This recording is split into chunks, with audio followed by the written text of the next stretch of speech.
So welcome back, everybody, to Ultrasound Grand Rounds. This week, we are wrapping things up here. I'm pretty excited for a number of reasons. I mean, I have a pretty fun topic that I'm excited to share with you, but also this is the last Grand Rounds of this academic year, which means we're going to take a break for the summer. We'll be back in August. Don't worry, we got some more great content coming to you. We'll probably post a few little things throughout the summer, but we're going to take a break, kind of do a little regroup here as a team, get set up for the next year, and then we can hit the ground running later in the summer. But I am really excited today to share with you a topic that's of particular interest to me. It's sort of tangentially related to ultrasound, but something that I've found that I've enjoyed digging into and diving into personally. So with that said, let's switch on over to our slide set today, and we're going to talk about something called digital tools for success in academic medicine. Now, most of this forum is dedicated to this concept of how do we improve our scanning, right? How do we either clinically understand ultrasound better? How do we mechanically scan better? How do we interpret things better? Like, we want to make our patient care better because we believe ultrasound does that. We want to do that with ultrasound, so we're going to talk about how to do that. But part of what it means to be a successful academic physician, right? Part of what it means to be a successful fellow in emergency ultrasound is doing the academic things, right? And so I thought it'd be helpful to speak particularly to the fellows, but also maybe to some of the junior faculty who listen to us about things that I've found in my career that would be helpful as you maybe kind of pursue your own academic career. And so the title today, Digital Tools for Success in Academic Medicine, or if you want to rename the thing, What I Wish I Knew 10 Years Ago. Right? A lot of these things I've kind of discovered and happened upon over the course of my time in academic medicine. And, I think I'll continue to evolve and kind of increase ways that I want to improve my productivity and my efficiency and things like that. But this is where I'm at right now. This is what we're doing. And I thought this would be helpful for you. So as we get started, a couple disclosures. A lot of what I talk about is going to be representative of work that is of personal interest to me. Things that I have been working on in a different capacity about productivity and physician wellness and resilience and all sorts of stuff like that. And due to some technicalities, I'm not permitted to promote that content in this forum today, or use this forum to promote that content. So if you're interested, reach out to me personally. But what I will say is, in this presentation, I am going to make reference to various books that I've read, things I've done with those books, some resources, some digital applications, things that may show up also on my other venue, right?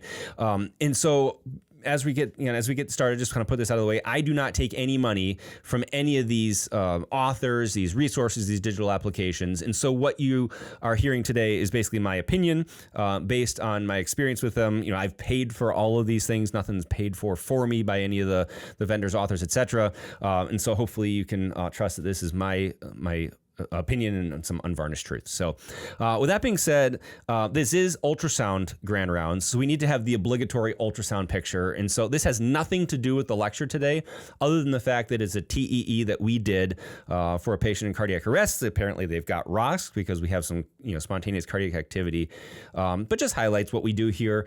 We are doing TEE in cardiac arrest. We had Dr. Theodoro last week gave an amazing lecture about how to use TEE in the cardiac arrest setting, something we're doing here. So if you're a medical student looking for residency, resident looking for a fellowship, or a fellow looking for a faculty position, and want to do TEE, take a look at us. We're doing this. This is just a shameless plug for our program, but we'd love to have you just to join our group. So anyway, that's the ultrasound picture of the day.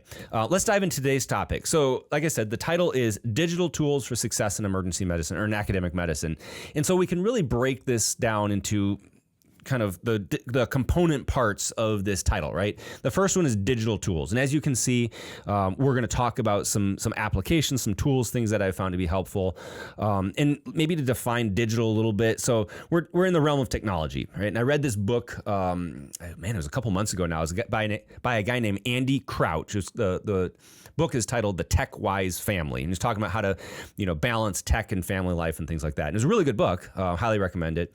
But he defined, and I thought this is helpful. He defined technology is something that makes your life easier, right? And so, in its day, you used to have to like take a shovel and shovel your field and plant seeds and all that as a farmer, right? Well, then the plow got invented, right? That made things easier. That was a form of technology. And then the tractor got invented. That made things even easier. And then the computer got added to tractors, and they can do digital seeding of these fields, right? And so you can see how technology has made the whole concept of agriculture a lot easier. And the same thing applies in any place that you add this whole idea of technology. It's a tool that's designed to make your life easier. So digital tools here, digital technology, we're talking about computerized tools, whether it be on your desktop, your laptop, your smartphone, your tablets, whatever, things that are going to make your life a little bit easier. Right. Second word in this sentence is success. Right. And the question then here is, what is success? Right. And when you talk to productivity gurus, experts, whatever, they're going to say, visualize your success. What does that look like for you? Which is kind of like a cheesy way of saying, like, what are your goals? Like, what do you want to accomplish? If you did this and nothing else, what would you consider to be worth your time, energy, and efforts, right? And so for us in academic medicine, a few things that I jotted down is, number one, finishing the course, right? Being an academic physician is a marathon, right? It's not a sprint. It's a long slog, day after day after day after day. And when you look back on a career, then you can kind of see the whole trajectory of it. And so part of the success is making it to the end without completely burning out, washing up, and just quitting, right? Number two is doing work that makes an impact, right? So one of the things that I've thought about is kind of, as I live my life, right, I want to leave an impact, leave a legacy, so that, someday when I'm no longer here, I'm not just instantaneously forgotten, except by a few people, right? There's like, there's a Dr. Tabbut who did this thing, right? It doesn't have to be, Nobel Prize worthy, type endeavors, but I want to leave a legacy that outlives me by at least a couple years, right?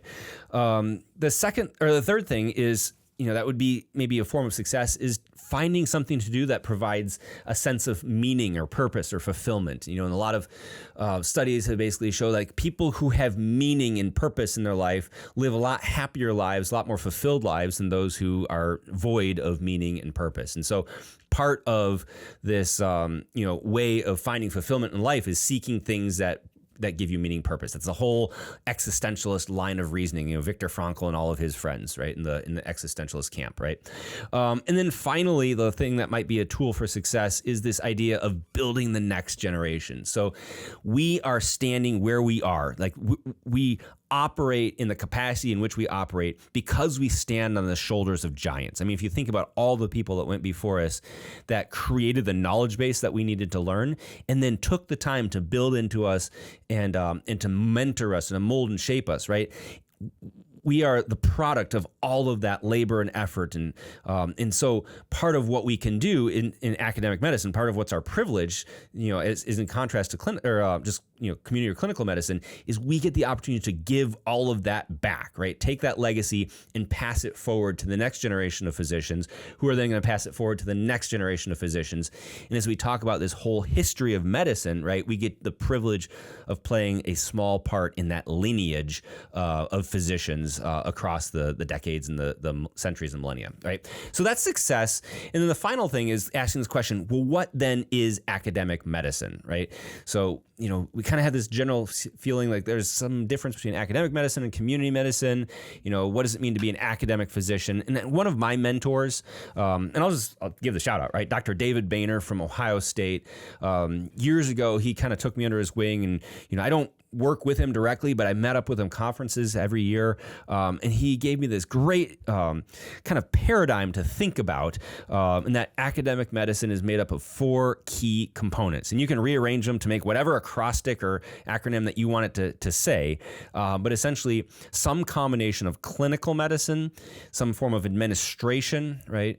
He said clinical care of patients, administration of programs, education of new learners, and research of new knowledge. And certainly you don't need to do all of them to be an academic physician, but you need to do several of them, right? So usually it's some form of clinical care, right? Because that's the inspiration as well as the application of the academic productivity that you're doing, and then either some form of administering the programs or educating those new learners or researching new knowledge.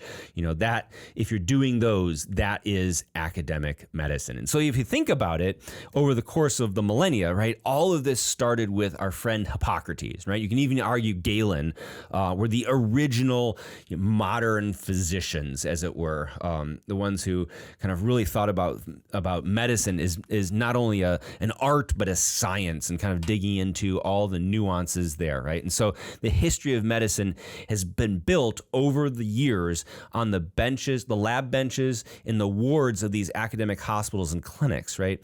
And so we're at this interesting place where we can look back at all of the greats that have led us to where we are, but then we can also turn 180 degrees and look forward, right? And so I'm excited, right? The future of medicine is amazing. There's a lot of problems in medicine. There's a lot of issues, between burnout and just the structural collapse of how we administer the thing. But the field and the art and the science and the nobility and the honor of being a physician is just this amazing.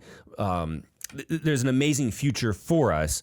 And especially as we think about it, like we're standing on the precipice of this massive revolution that's about to just happen with the advent of artificial intelligence. And we as academic physicians are going to play a huge part of bringing that about, right? In creating the future that we want to see and the future that we want to practice in. And so I'm excited. This is going to be fun, but it's going to be a lot of hard work. And hopefully this is the lecture that's going to help you, as you are basically going to be the people that bring this to be. Hopefully this will help kind of, guide and shape and channel some of that energy into our future endeavors. And so with that introduction in mind, I want to point you to one book and then we'll dive right into this topic, right? So this is a book that I read.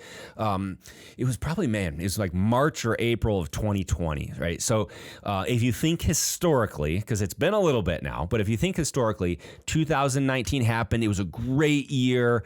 We get to the end of the year, November's happening, December, all the holidays, the beginning of the new year, January 1st.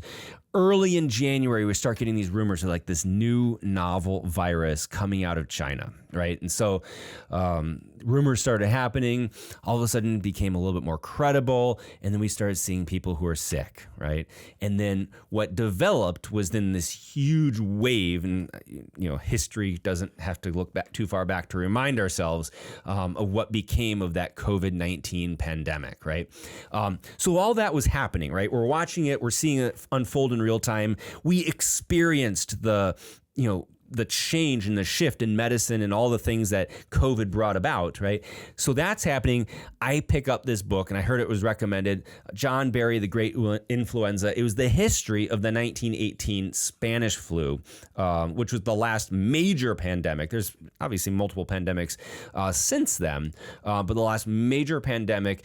And so I wanted to read it and say, okay, what am I seeing now, and how does this correlate to what was seen in 1918? And what was interesting is this book is a window into the academic medicine of the day, right? And so you have a similar scenario, right? This novel and new illness, nobody knows what it is, shows up, right? And it starts spreading worldwide, and people are dying in droves. And the physicians of the day, the academic physicians, are trying to figure out what's going on and how do I fix this thing, right? And what's interesting to note is that the book takes place over about 20 months. And in that period of time, they did not definitively identify the pathogen that was the problem, right? It took them 20 months to get somewhere. And they were working the whole time on developing these therapies and the vaccines, and everything was failing and just not working. Now, a lot of great discoveries that we rely on even till today were discovered then, but they didn't figure it out. And then superimpose that on top of what we were seeing in real time, February, March, April 2020, and looking at what was happening. And within a matter of weeks, we knew the precise, not only pathogen, but the genetic coding of this pathogen. And then within months, we had credible vaccine candidates, and whatever you want to think about vaccines since then, but we had credible candidates in research phases for the COVID-19 vaccine. So we took 20 months of time that it took in the 1918 pandemic and compressed that down into a matter of weeks in the COVID-19 pandemic. And so it's interesting to see the effects that academic medicine had then and had now, and all the stuff and all the messiness that kind of came out of that with the COVID-19 pandemic and what happened. So that's the introduction here about the importance of academic medicine. So let's dive into our topic and talk about 3 things that, in my opinion, anybody in academic medicine needs to figure out, right? And needs to be able to do, right? And these are time management, right? Knowledge management, and finally, idea management. And so over the course of the next 40 minutes or so, we are going to discuss each of these 3 and see how there's digital tools that can help us with our time management, digital tools that can help us with our knowledge management, and digital tools that help us with our idea management.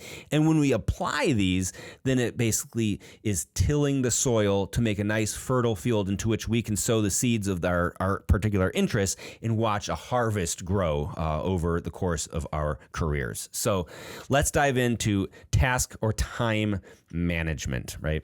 So the first thing is just a resource that I want to point out and recommend. This is a book that I read a long time ago, early in my career. It's called Getting Things Done: The Art of Stress-Free Productivity by David Allen, right? And this is this particular copy. I have this on my shelf at home, but this particular copy is the updated edition. So the original edition came out pre a lot of these digital tools. The updated edition has incorporated some digital tools. And interestingly, I read the original one. So I actually haven't fully read through the new updated edition, but I've incorporated some of the digital workflow or digital tools into my workflow. But this is the basis for how I think about time and task management, right? And so if we boil the whole book down, we can put up this chart. And so you Google Getting Things Done, and you'll get a ton of different charts, ton of different websites that are built off of this philosophy.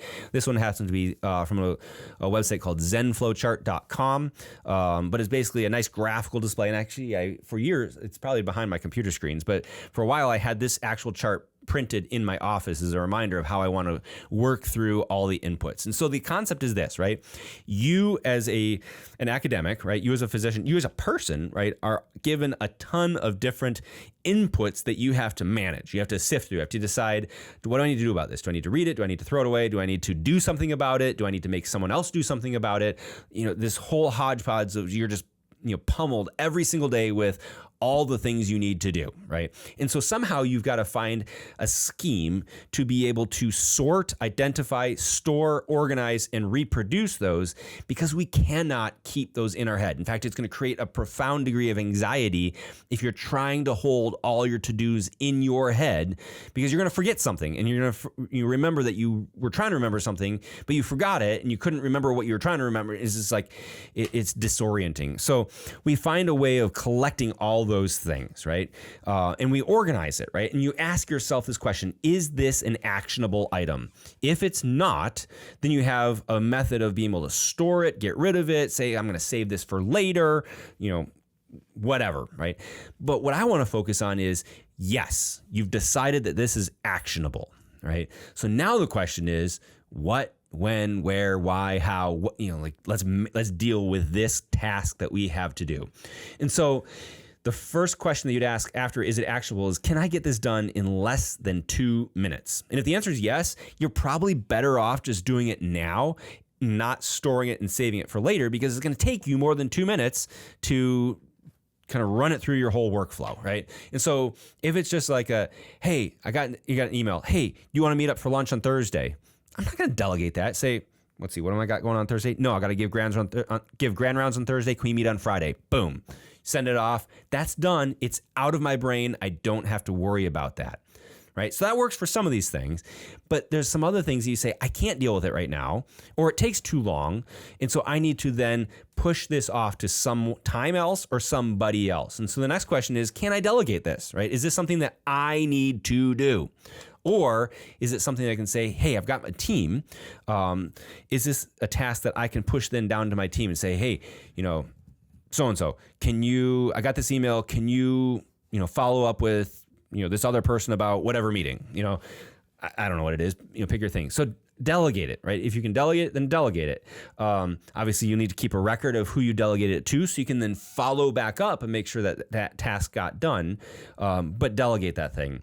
And the final one is, no, I can't delegate it. I have to do it. I don't have time to do it right now. So let's put this into an organizational structure so that I can then get back to this and not have to recreate the whole thought process of how I got here and be given the task again and let's get this thing done, right? And so that's what I want to introduce you to now in the digital tool that I've found to be helpful.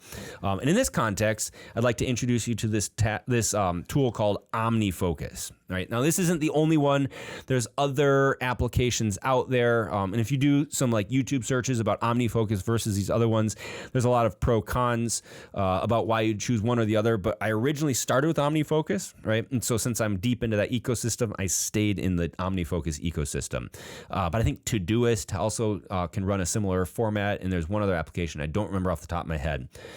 It is, full disclosure, it is a paid program, right? And I'm pretty sure it runs Mac OS only, although it does run on iOS devices. So if you have a PC but also run iPads and iPhones, you're not out of luck, right? You just won't be able to use a desktop format.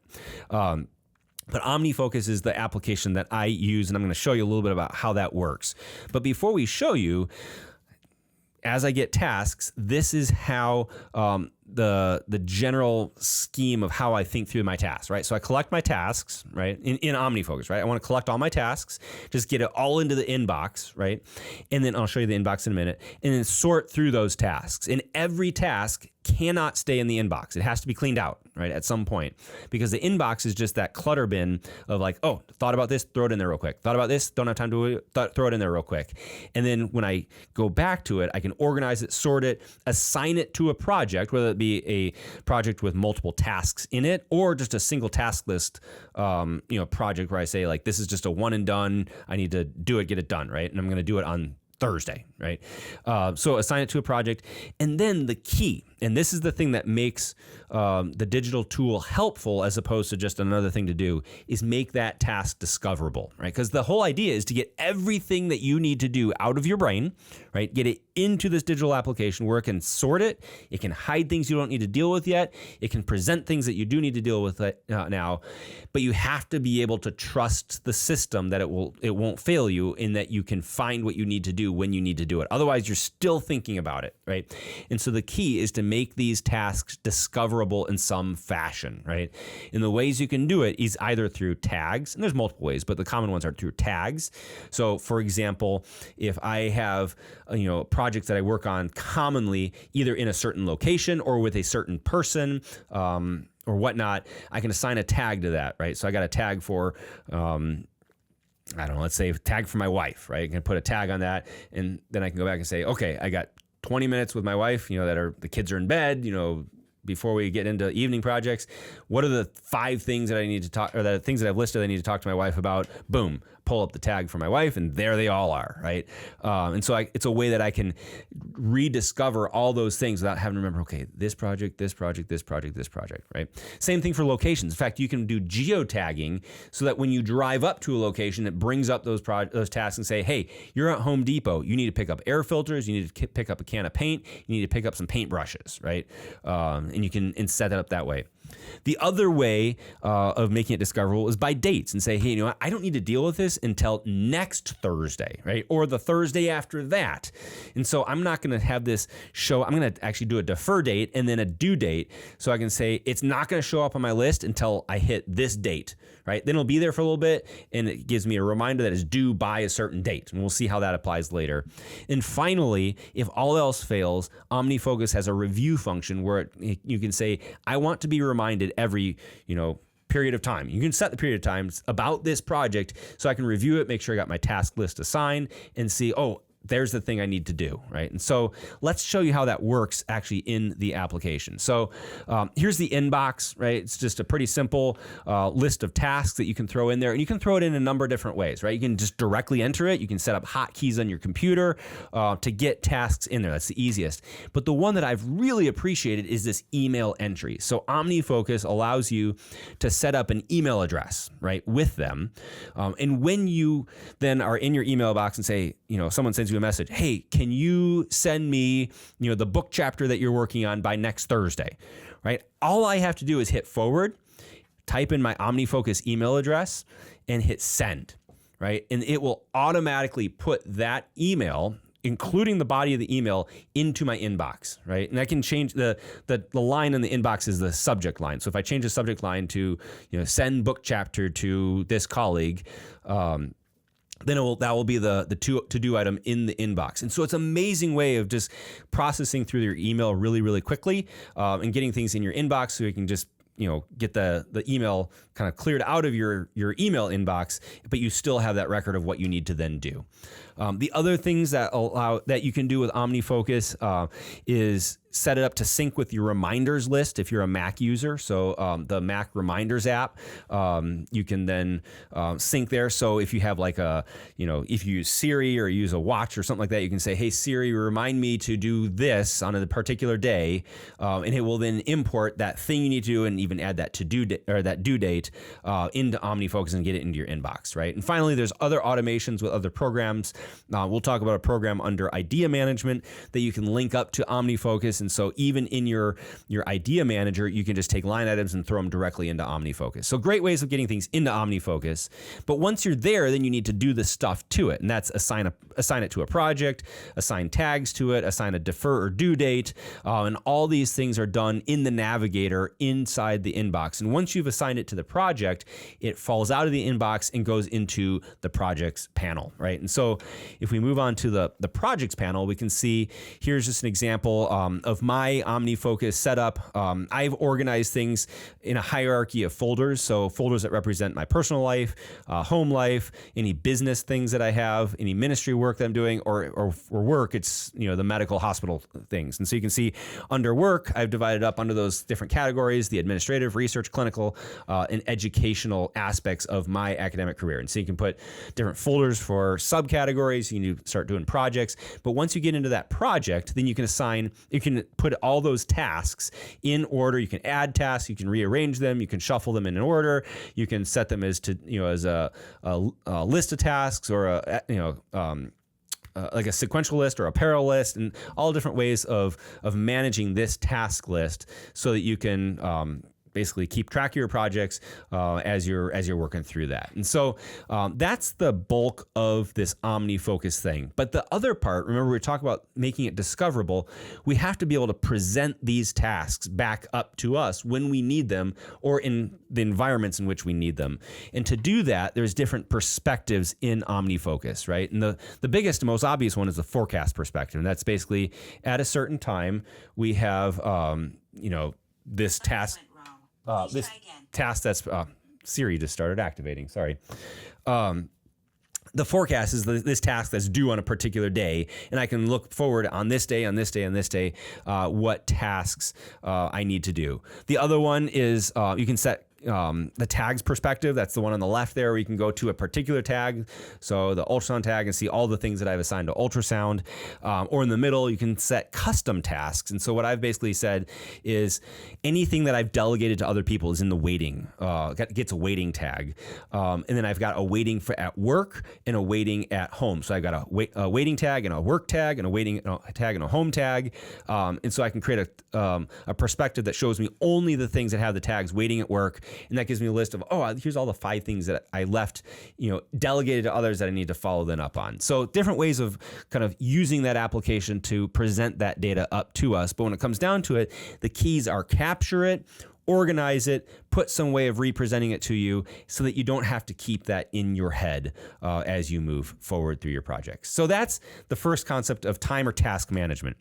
The second one that we want to talk about, and we're going to switch gears a little bit, is this idea of knowledge management, the next main bucket of things that we need to manage as academic physicians, right? And so it's important, you all know this, it's important that as we kind of go through our careers, we teach, we research, do whatever, we need to be reading, right? Literature is a key component to being in academic medicine, of reading and knowing what's going on in your field so you can be at near that cutting edge of your field so that you can then continue to advance that leading edge of the field. But if you're like me, a lot of times I would read an article, like I'd print it out, staple it, read it, highlight it, put some notes on it, and then set it on my desk. And then I end up with stacks and stacks and stacks of old articles that, frankly, I never went back to, and ended up just throwing away. And so the question we need to ask ourselves when it comes to do with literature is, what do you do with it? Like, why read this stuff, right? And so as I think about this idea of literature, there's three main reasons why we dig into literature and why we kind of use literature in our academic practices. These are, number one, to learn, right? And we should always be reading. We should always be making ourselves better. I'd like to try to follow the principle of the 1% rule. Like, let's make ourselves 1% better every single day, meaning let's take one thing home with us from our shifts. Let's, take one key aspect from, a book that we read or other things. And the accumulation of that over years is going to be, monumental, right? So learn. The second thing we do in academics is we use that literature, right? And we're doing that maybe not now in this lecture, but in this forum, right? I'm using the literature all the time as I'm teaching my residents about stuff. If I'm presenting, a case and talking about that case, or presenting a concept in the form of a lecture, like we're always using this literature. And the final thing is then producing stuff with that. And there's a little bit of a fuzzy line between use and produce, but by produce I mean we read an article, right? And it becomes the background or the reference material for maybe a paper that we're writing, or for a lecture that we're giving. We use that fundamental literature, not just like, oh, the sensitivity is this, but we use it to grasp the whole field of what's going on in that particular context. And so we're going to learn, use, and produce literature, or produce things with the literature that we need to do. But like I said, most projects historically have started out with a stack of literature to read, right? And I highlight it, write it, whatever. And eventually it just ends up in the trash can, right? And years ago, someone told me that they like to take notes and make a Word document. And I tried that for a little bit, but it was a little bit time and resource heavy, and just, it took a lot of stuff to, a lot of work to do. So for most of my career, I've just kind of kept this mental vault of projects I'm working on. And so oftentimes when I'm working with residents or teaching, I'll say, hey, there's a great article that was published. In my mind, every article that was published in 2014, right? Oh, I think it was published in New England Journal in 2014, right? And you go back and it's usually somewhere around there, right? But that's just a reference or reflecting the fact that, I didn't have a great organizational structure. So as we think about it, right, this is the typical cycle of a project. And I've done a lot of these lectures where I'll get this idea, right? And I want to present this topic, this idea, and I'll dig into the research and read on it. And I'll just have all the papers, and it's this confusing jumble of information in my head. So then I need to spend time synthesizing, like, okay, this one says the sensitivity of the FAST exam is this, but this one says the sensitivity of FAST is this, and then here's the the indications, and here's the it's just you got to put it all together, and then create whatever product you're trying to create. So in my case, lectures, right? These topics or talks that we're giving, and so I get all the way done with that whole cycle. Well, now it's time for the next one, and then repeat the whole thing. So go back up to the next idea, go back to the literature, pull all the papers, read them all, synthesize it all, create this new lecture, and just repeat. And that is the necessary steps. But if you do that for every single lecture that you give, it's highly, highly inefficient, especially if you give multiple lectures on kind of similar topics, right? And so the optimal project cycle is something where we can kind of create redundancy or eliminate some of the redundancy and be able to say, okay, maybe I take this idea, I've done some research, but I've already done that research. I don't need to do that again. I've already synthesized it. And now this little bit of work can spin off all these different projects without having to go back and reinvent the wheel every single time, right? And so the goals of my knowledge management, right, as I've kind of evolved over the course of my career, is number one, collect the research. Number two, organize the research. Number three, annotate that research. And then again, make those findings discoverable so I don't have to go back and redo the collection, the organization, and the annotation. They're all right there for me to get back to make that next iteration of the use of that literature a lot easier. And so for this, I've found there's two applications, but one that I've leaned to, right? And so the applications are either Zotero or Mendeley, right? And I've chosen to use Zotero for a number of different reasons.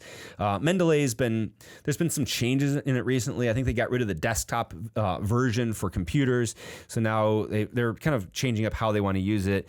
It's proprietary to Elsevier. Zotero is, contrary to that, is an open source, basically citation reference management tool, and so it doesn't tend to have some of the proprietary problems that Mendeley has. And there's also a lot of plugins that you can use, for Zotero. So it is they do have a free version, right? You can have 300 megabytes of storage space for free, and then after that you have to pay for additional storage, which I've now reached that cap where I got to pay, but it's not much. It's quite inexpensive for what you're getting. So Zotero is what we're going to talk about for this next tool for how you can store, cite, manage all your references so you don't have to keep reinventing the wheel. So here's an example of my Zotero Vault, right? It's a pretty generic looking program.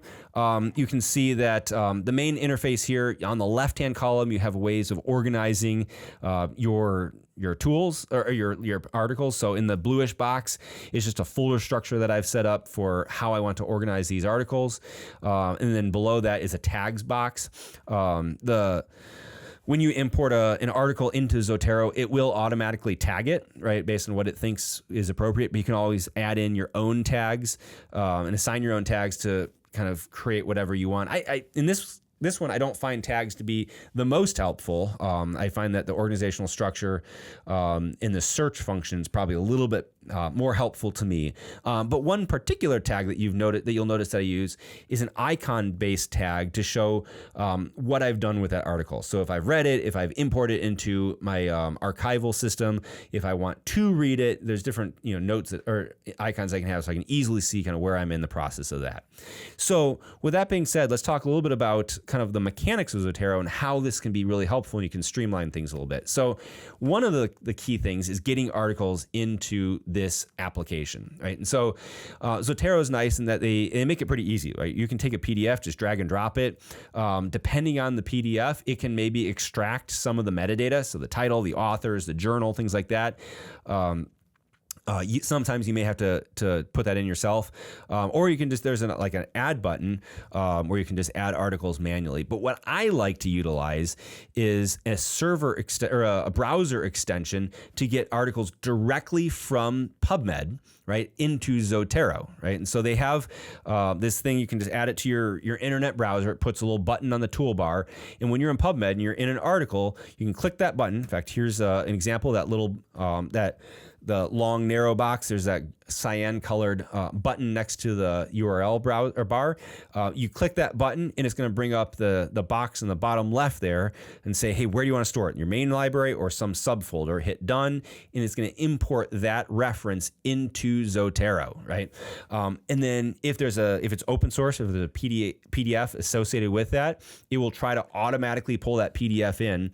If not, you can go into Zotero, right click on that reference and say find PDFs, and it will search again and see if that PDF is available. If it's still not available, then you just got to go find your PDF and you can drag it into that reference line item, and it associates itself with that article, right? And so you have the PDF available to read inside of Zotero. And so what happens is you go in, Remember a couple weeks ago, we did this lecture on subclavian ultrasound. So here's an example of that. I'm able to import that article, open the PDF out of Zotero and read the article there.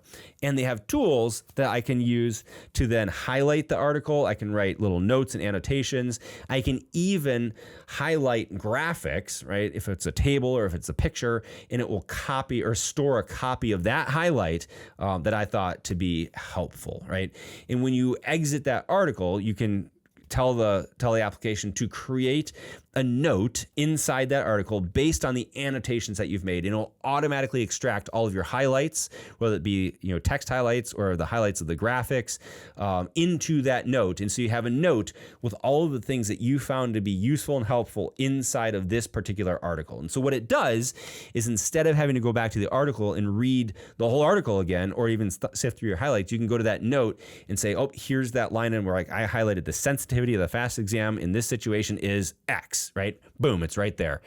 To really help me along in my process of basically extracting that data and then finding a way of coming back to it, right? And so here's an example of that note on the left-hand column of the information inside that article. And I do one more thing, right, as I've been reading these articles, and this requires just a little bit of discipline, but I want to be kind and helpful to my future self, right?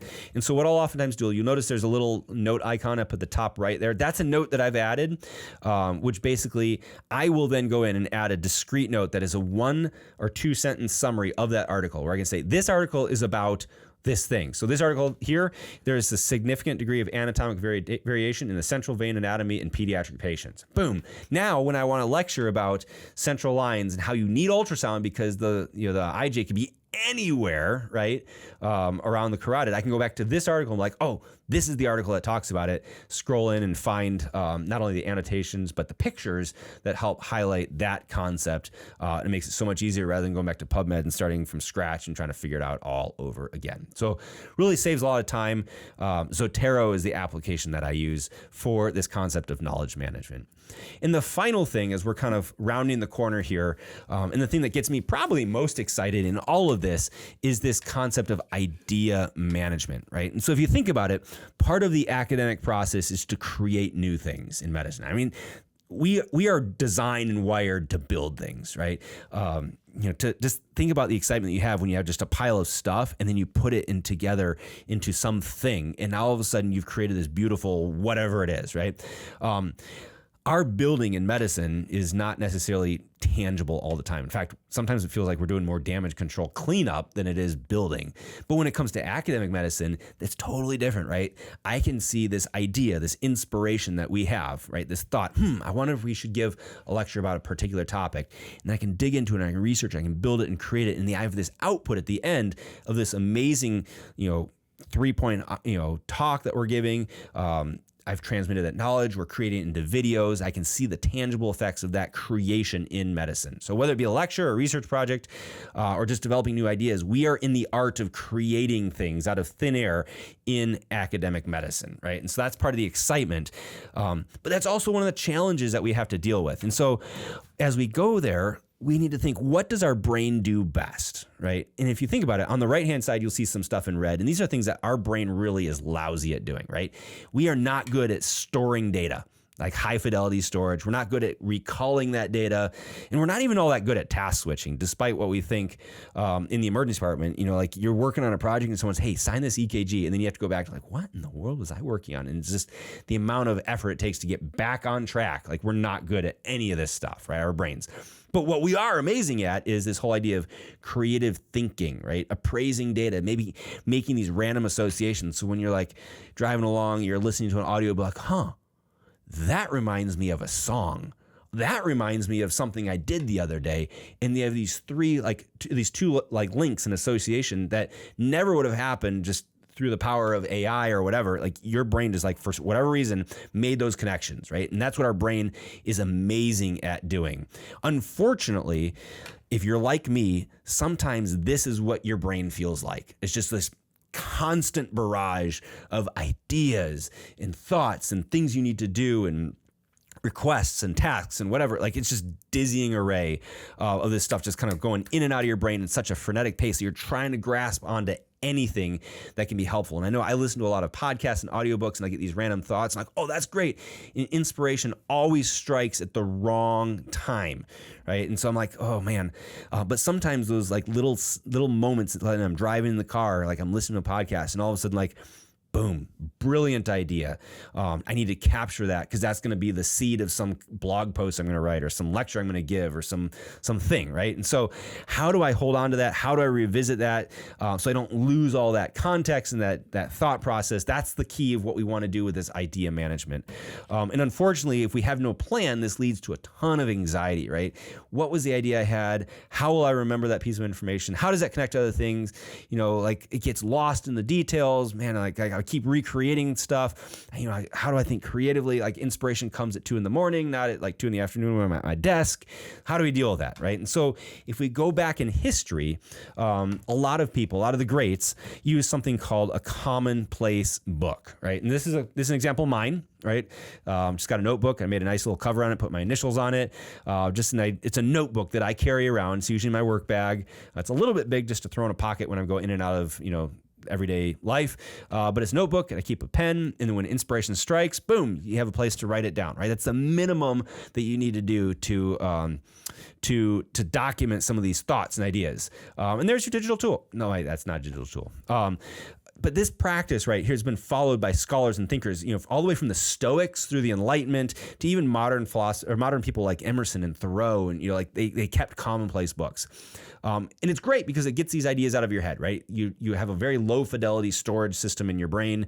Getting it out improves the process immensely, but it is still an analog tool, right? The organizational structure is the time that you entered it, right? There's no structure beyond that. You can't organize it. You can't associate it with other things. Like, it's just, I had that thought, I think it was last Tuesday. Let me look at, no, it was like the Monday before that. Oh, there it is. You have to there's still some memory that's involved in getting back to that data and have it recalled back up to you. So come along to the 1950s, there's this dude named Nicholas Luhmann, right? And he was a prolifically published German sociologist. There's a picture of him. And he came up with this idea. He's German, right? So he came up with this idea called Zettelkasten, right? German. Excuse my German pronunciation for all of those who actually may know that language.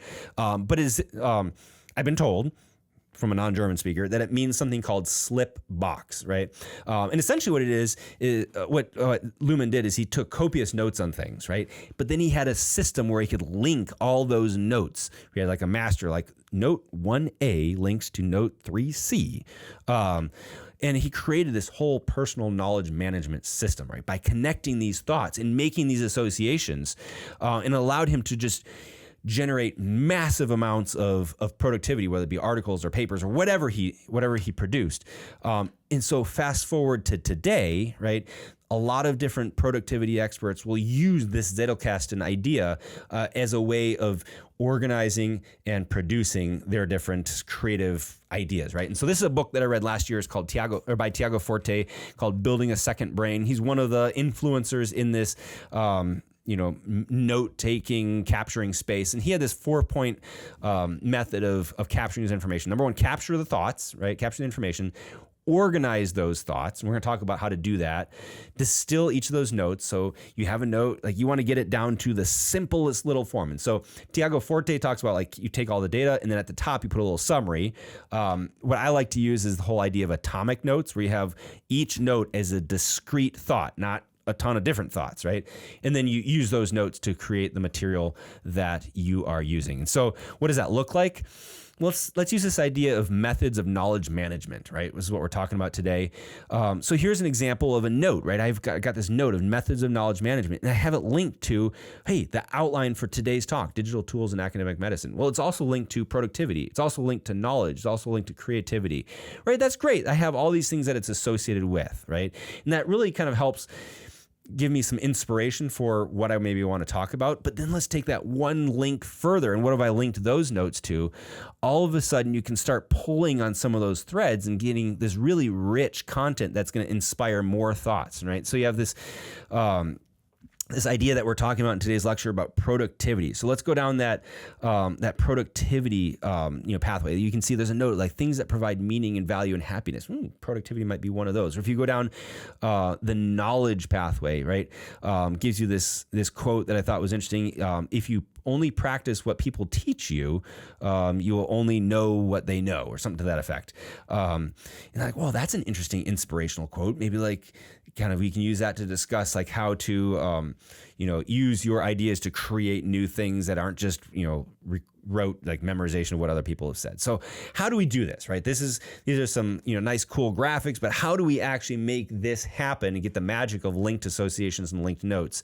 For that, I'd like to introduce you to a tool that's really changed a lot of my productivity life, and that's called Obsidian. A friend of mine turned me onto this a couple of years ago, and it is probably by far the best application that I use on a nearly daily basis. I think I'm in Obsidian almost every day. It is a free application. I'd have to go back and look and see if it's technically open source, but it's designed to be free note-taking application. There's paid add-ons, but the core of Obsidian, you can download it for free, right? You can download it for Mac. They have it for Linux. They have it for PC. They have it for iOS. It is a note-taking application. And what's great about Obsidian is it gets out of your way, right? There's a lot of note-taking applications that create its own workflow or path or structure. Obsidian is essentially a blank canvas, and it is what you make out of it. But the key to Obsidian is it allows you to easily link your notes and create this neural network like we saw over here of your ideas that you can go back to and then kind of pull some of these threads and create all this interesting material that you're about to create. So here's an example of my Obsidian Vault. I've created a home screen just to kind of get me started. So that's what you're seeing here. But if you look on the left, this is kind of your organizational column. You can create folder structures. You can search. You can look up things by tags, all sorts of great things. In the middle, that's kind of your working canvas where you can just document your notes. And finally, on the right-hand column is how you link and associate that note with other notes. And the beauty of Obsidian is it saves it locally, right? You can also put it into a cloud, like a Microsoft Cloud or Dropbox or iCloud, or they have their own cloud service. You can put it in the cloud so it syncs, but it saves it as a text file, right? So it's future-proof in that if you ever need to open it in a different application, or if you change your note applications down the road, you have text files, not some proprietary format like you get with other applications. So it's very easy to use. You create the experience. It's future-proof. It's a great application. But the question then is, how do I make my notes in Obsidian useful, right? And I use one of four things, right? You'll notice I've crossed out folders because I don't like folders in Obsidian, and I'll tell you why, right? But the first one is making atomic notes, right? And this is the idea of capturing a single thought in a note. So inspiration strikes, I had this thought, boom, thought there, maybe a little paragraph or two to kind of explain some of the background, but that's it, right? I don't want to develop it further in that note. But we also know that things are a combination of complex thoughts. So this lecture is a complex thought with multiple different thoughts in it. So for that, I'm going to create what I call an MOC, or a map of content, right? Where I can take a collection of atomic notes, organize them, and have it kind of build out and develop that whole different thought. Right now, the other way to make your notes useful is you can throw them in a folder, but I don't like this, right? And here's why. If I take a note on productivity, right, I might use that in a talk about productivity. I might use it in a blog post about productivity. I might use it, just talking to a friend about productivity. And those are three different applications. And as I think through how I use it, then I'm like, well, what folder does it go into? Do I put it into my lecture folder, my blog folder, how do I use this thing? And so it may be cross-applicable, but if I put it in a folder, it locks me into thinking about how I want to use this note. And what I want to do is I want to back up and I want to broaden my thought, my perspective to using this note for a lot of different things. And so I just throw most of my things into a generic folder, right? And then allow the power of linking to be able to pull those things out and make them rediscoverable when I need them, right? A couple other ways to make them useful is throwing tags on it. So if this note is about something I need to do or kind of a certain topic, like this note is about ultrasound, right? But I didn't talk about ultrasound in the note, hashtag ultrasound, right? I can do that. And the power of this is linking it. So if I can write a note, I can just, boom, make that a link. It associates with another thing. And then I can just start pulling that thread. And so an example of that one here. So I've been researching this idea of ultrasound to assess sarcopenia. This may show up as a lecture down the road. I still have some more reading to do. But this is basically my note on ultrasound for sarcopenia, right? And so you can see at the top, there's this whole idea of just like, let's link it to sarcopenia itself, right? And then you have ways of measuring it. And then here's some advanced methods of measuring it. And here's some literature. And so if we go here, we can say, here's my core note, but I've linked it to a note about sarcopenia, right? I've also made a link to an article that I read about sarcopenia where I've pulled in some of the lines from Zotero. So in the images from Zotero, so I can go back to that, right? And then, talking about shear wave elastography as a way of measuring sarcopenia, right? And so I have a note for shear wave elastography, and then I can start pulling on those different threads and developing this whole three-dimensional understanding of a certain topic based on the linking of those notes that I do in Obsidian, right? And so we could go on and on about that. Our time's running short today. So I think I'll just wrap that part up, but point you to a resource that I found particularly helpful. So this is a YouTube channel by a guy named Nick Milo, who's one of the leading thinkers in the how do you use Obsidian space for kind of creating this idea. He calls it the idea verse, right? How do you create this idea verse? And he's got a couple great introductory lectures on Obsidian. How do you use it? But a lot of different talks about kind of this philosophy of knowledge management, or PKM, personal knowledge management. So I highly recommend going to his Linking Your Thinking YouTube channel. But as we wrap things up today, I kind of want to wrap up with this idea of idea emergence, right? And so this is what Nick Milo talks about.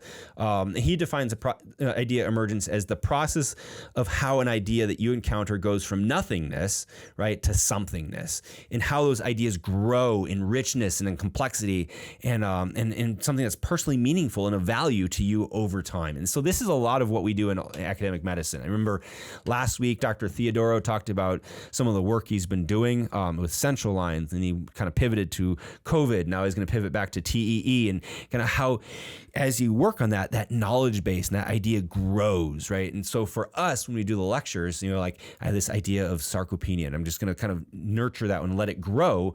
And that's this whole idea of idea emergence as we kind of develop this thought process. And so this is what we're doing as academics, right? This is kind of your career conceptualized in a philosophical framework. And so as we leave things off today, I want to leave you off with this paradigm, or this dichotomy between the archetype of a gardener and the archetype of an architect, right? And these are two very, very important professions, right? But they're two very different things, right? And if we think about this idea of how these ideas emerge and grow, we can think about it in these two paradigms that we will pretty much have a foot in both camps, a dichotomy that we have to do both as academic physicians. For us, gardening is the process that is messy and it requires cultivating. But in the end, right, with a lot of care and a lot of attention and just getting that dirt under your nails and pulling the weeds and watering and spending time and just kind of marinating in that process, you get to have a bountiful harvest, right? Architecture, on the other hand, is just rigid. It's principles. There's beauty in the design, right? There's beauty in the outcome, but you have to know physics, right? And you start with your foundation. What does your foundation look like? What is every subsequent step above that, every floor above that? What type of windows, what type of walls? It's very rigid in its architecture, right? And we have to do that, right? Medical papers have a background and an introduction, and it has the methods and the data and the results and your bibliography. The lectures have your introduction, your 3 points, and a conclusion, right? There's very much a structure to that. But in that whole process of growing and developing, there's that messy gardening effect where you're just trying to mature that product. And in the end, the results are amazing. And so what I find to be helpful about Obsidian is it is basically that tool that I can use to really allow that garden to grow, right? To kind of put some of that rigid structure in there with the maps of content, but also get that content in there as I'm, creating these ideas and linking them together and kind of nurturing and pruning and weeding that garden. So this is just a time lapse of my Obsidian Vault as kind of it grows over time, where you can see how those ideas just emerge and kind of coalesce and kind of form this thought that's eventually going to become part of the finished product that we do as academic physicians. So I think we're going to wrap it up here. We've definitely gone well to the end of our time, but just as a reminder, the three things that we talked about today is time management, knowledge management, and idea management, and looked at how we can use digital tools to really help us optimize the way we organize our time and tasks, how we can use a certain digital tool to help us optimize the knowledge that we're trying to gain and transmit, and then how we can use digital tools to kind of create the fertile soil in which a lot of our ideas grow.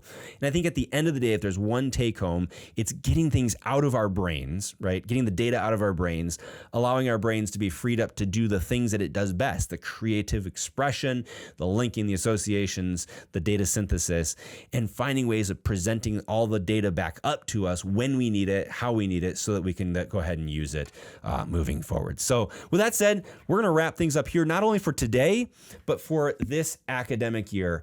It's been a great year. I've really enjoyed bringing a lot of these lectures to you guys. I look forward to seeing you guys back in August as we repeat this whole process for the next academic year. In the meantime, go out and enjoy your summer. Keep checking back. We're going to post up some content. Hit that subscribe button, the notification bell, so that you know exactly when things get put out this summer and next fall.